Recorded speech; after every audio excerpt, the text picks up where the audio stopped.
我想把两个数字并排放，因为它们合起来刚好描述了这个时代最奇怪的一件事。第一个数字，过去37年，整个数论领域把一个界限往前推进了 0.8 个百分点。这一周，一个未公开的 Claude 研究版本把同一个界限推进了 25.6 个百分点，花了大约36个小时。第二个数字，5000亿美元。那是辉达的黄仁勋跟6家华尔街最大的资产管理公司想要动员的金额，目的是把人工智慧晶片变成他所说的一种可投资的资产类别。一个讲的是人工智慧创造价值的速度有多快，另一个讲的是金融体系正在怎么替创造价值的机器定价，而他们指向的方向并不一致。我们开始。跟市场有关的部分是新闻分析，不是投资建议。先讲一点背景，因为你要知道赌注是什么，才会觉得这件事重。1859年，一位德国数学家伯恩哈德·黎曼提出了一个猜想。他在研究一个函数，然后他猜这个函数所有有趣的零点全部都排在同一条直线上。为什么有人在乎？因为那些零点的位置决定了质数分布的有多规律，而质数是现代加密的地基，你的网络银行、你的讯息全部都建在质数的性质上面。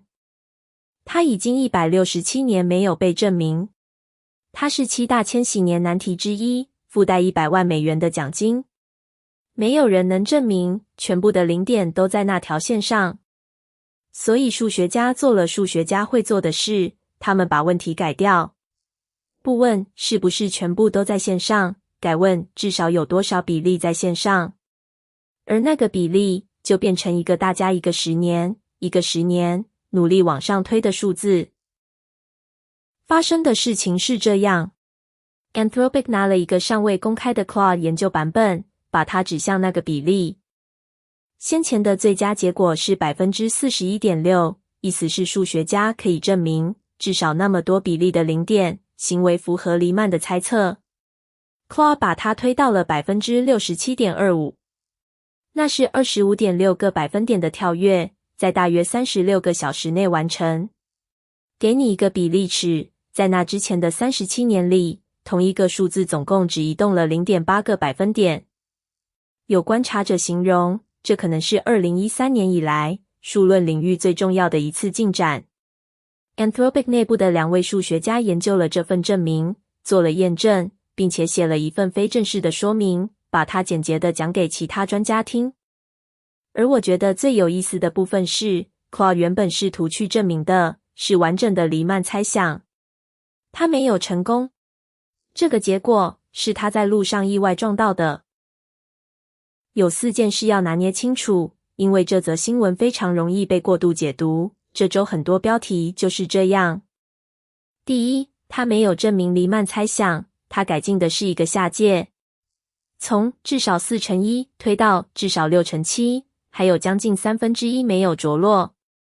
第二，据报道他的做法是把2篇既有的论文结合起来，那是没有人想过要放在一起的2篇。那确实是很聪明的数学工作，但它是综合，不是凭空生出新数学。第三，也是最重要的，目前的验证来自 Anthropic 内部的2位数学家，也就是做出这个模型的那家公司。发布时这样很正常，但要让一个主张变成被接受的结果，需要的是外部的同行审查。第四，这是一个未公开的研究版模型，你用不到它。不管这件事说明了什么能力，它都没有说明你今天手上有什么。现在切到这个故事的另一边，而它是完全不同性质的新闻。辉达的黄仁勋宣布跟华尔街6家最大的资产管理公司合作，贝莱德、黑石、阿波罗、博丰、高盛，还有 KKR。目标是动员超过5000亿美元的第三方资本。这些钱会流向超大规模云端业者、前沿实验室跟企业，去盖资料中心，买辉达的硬体。而它的结构方式才是有意思的地方。黄仁勋讲得很直白，这是科技晶片第一次成为一种可投资的资产类别。用他的话说，他们现在是会产生营收的资产。想一下这代表什么？他讲的不是买辉达的股票，他的意思是一个退休基金或保险公司可以持有对晶片本身的曝险，就像他们持有收费公路或发电厂的曝险一样。问题来了，而且是个大问题。基础建设融资之所以行得通，是因为抵押品够耐久，一条收费公路、一个港口、一座电厂，这些东西的价值可以撑几十年。GPU 不是这样，它的经济淘汰周期大约是2到3年，这代表用它做担保的贷款必须内建大概每年 20% 到30% 的折旧，才能维持足够的担保水准。这就造成分析师说的期限错配。融资结构想要的是基础建设等级的时间跨度，但抵押品的行为却像消费性科技产品。而且注意，是谁在决定淘汰的节奏？辉达自己。从 Hopper 到 Blackwell， 再到现在的 Rubin， 每出一个新世代，前一批的转售价值就被压缩一次。放款方的抵押品是被借款方的供应商照着供应商自己的时间表在贬值的。分析师还点出另一个变数，中国自己的人工智慧晶片。